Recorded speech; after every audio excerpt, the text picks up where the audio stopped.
Bruce McArthur era conhecido como um homem jovial que era o Papai Noel perfeito, devido ao seu longo cabelo branco e barba. E assim, isso é o que ele fez como seu segundo trabalho. Ele foi Papai Noel no shopping de Toronto até 2016. Bruce estava à época com 68 anos e, quando não estava trabalhando como Papai Noel de shopping, ele estava trabalhando como um paisagista de sucesso, da confiança de seus muitos clientes para transformar seus quintais em exuberantes jardins. A personalidade alegre de Bruce transmitia apenas uma fachada que os pais ficavam felizes assistindo seus filhos em seu joelho, e seus clientes admirando seus novos gramados. Não tinham ideia do que Bruce realmente era, um necrófilo e serial killer.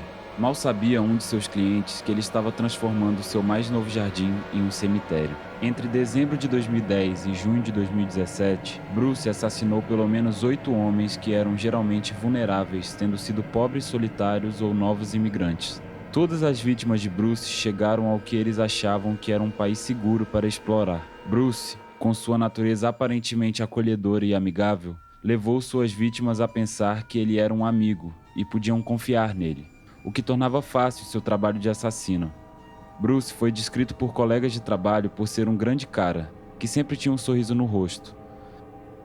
Por 30 anos, ele aparentemente estava casado e feliz com sua esposa Janice, com quem teve 2 filhos, e morava em uma casa em Oshawa, uma cidade de classe média muito perto do centro de Toronto. No final dos anos 90, porém, Bruce saiu do armário, provavelmente para o choque de sua esposa, e não muito tempo depois, sugerindo que os dois tivessem um relacionamento aberto. Ele deixou sua família e mudou-se para Toronto, mas ele permaneceu em contato com ela. Bruce tornou-se um regular frequentador em bairros gays e queria fazer parte da comunidade LGBT. Mas logo essa comunidade não queria que ele fizesse parte disso, pois ele rapidamente ganhou uma reputação de ser perturbado em 2003, quando recebeu sua primeira condenação por agressão a um homem com um cano de ferro. 2 anos antes de Bruce se transformar, e durante todo o caso, ele afirmou que desmaiou antes do assalto e não sabia por que ele fez isso. Em janeiro de 2003, Bruce se declarou culpado a uma acusação de agressão, causando danos corporais, ferir e agredir com uma arma. Mas graças a seus advogados, Bruce não cumpriu seu tempo de prisão.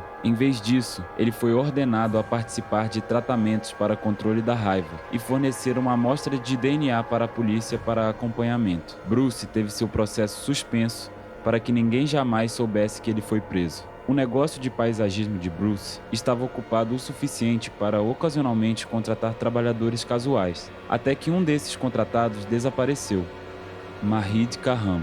Bruce admitiu à polícia que ele conhecia Mahid. Ele disse à polícia que Mahid tinha trabalhado para ele fazendo paisagismo por 1 mês, e os 2 homens tiveram uma relação sexual.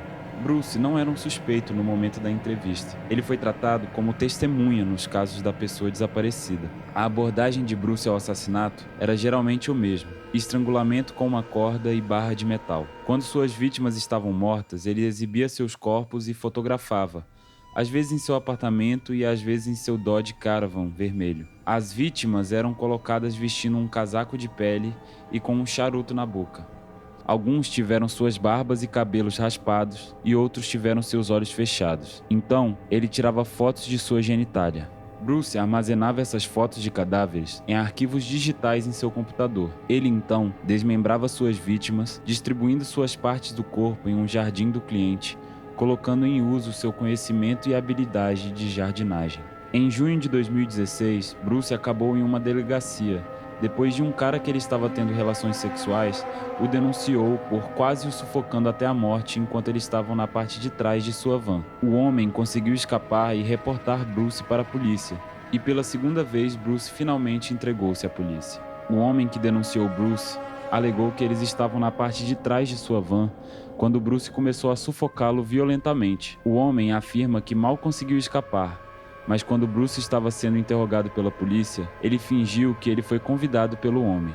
Bruce foi levado à divisão de polícia para ser investigado por esse crime. Então, uma alegação foi feita contra ele para que ele soubesse exatamente do que estava sendo acusado. Então, as alegações foram por volta de 6h30 daquela noite, por um rapaz no cruzamento de Beth Thurston. A acusação foi feita e isso é basicamente porque você está preso hoje. Então o rapaz nos deu seu relato do ocorrido no início daquela noite.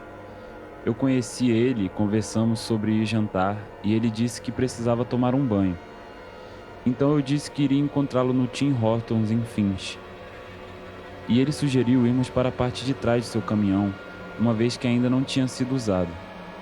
Era um caminhão novo, eu disse, há mais espaço na parte de trás da minha van.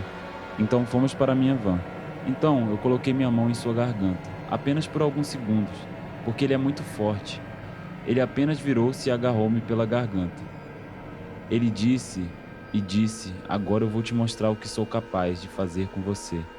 E ele apertou minha garganta a ponto de eu não conseguir respirar.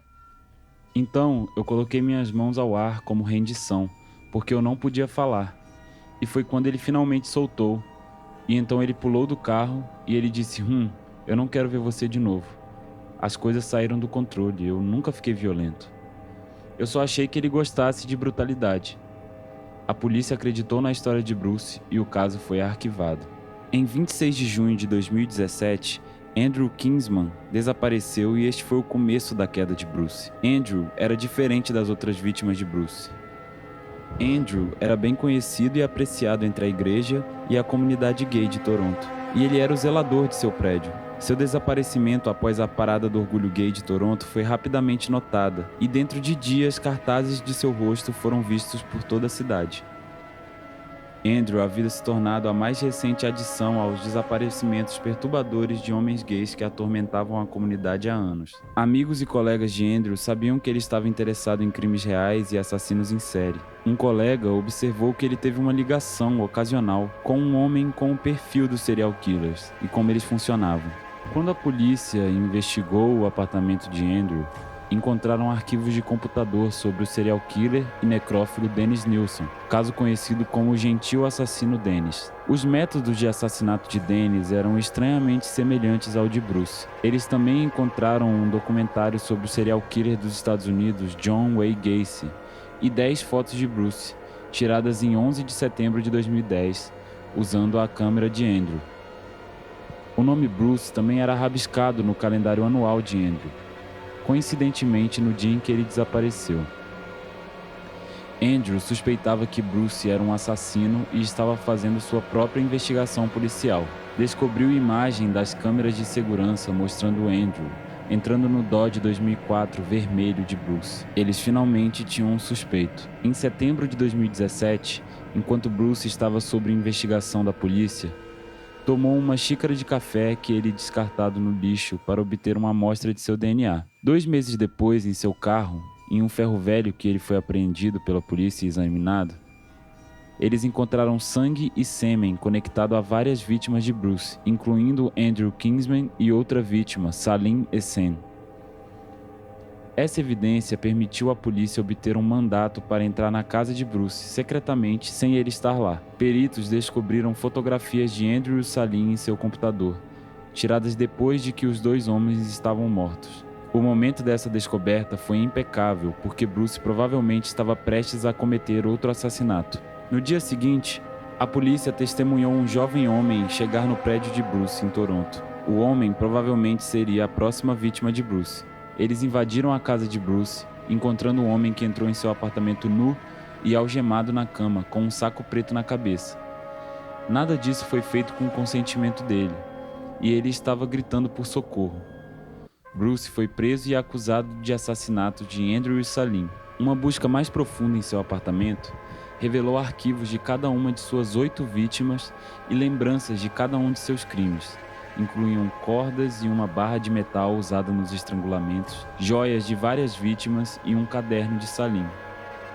Eles também encontraram um arquivo que ele já havia preparado para o homem que eles salvaram, confirmando que ele estava perto de ter o mesmo destino que as outras 8 vítimas conhecidas. A polícia verificou 75 propriedades que Bruce havia trabalhado, e tinha uma propriedade ao lado de Lee. Eles encontraram partes do corpo das 8 vítimas em grandes caixas, e uma vítima adjacente, Karen Fraser, a dona da casa, ficou chocada e afirmou que Bruce era o melhor amigo, vizinho e parente que qualquer um poderia querer. Uma descrição semelhante que muitos outros usaram para ele no passado. Mas uma grande questão ainda permanece, onde há apenas 8 vítimas. Bruce declarou-se culpado no início do processo judicial, mas não mostrou nenhum sinal de remorso. Ele foi condenado à prisão perpétua para cada acusação de assassinato. Entre 1975 e 78, 14 homens da comunidade gay de Toronto foi assassinado. O método de assassinato variou, incluindo espancamento, estrangulamento e esfaqueamento. A polícia resolveu cerca de metade dos casos, mas o resto permaneceu arquivado. Parecia provável que Bruce estava de alguma forma ligado a esses outros assassinatos. Para um Papai Noel aparentemente bonzinho, ser capaz de tais atrocidades faz você perceber que você nunca sabe realmente que tipo de pessoa que alguém realmente pode ser entre quatro paredes.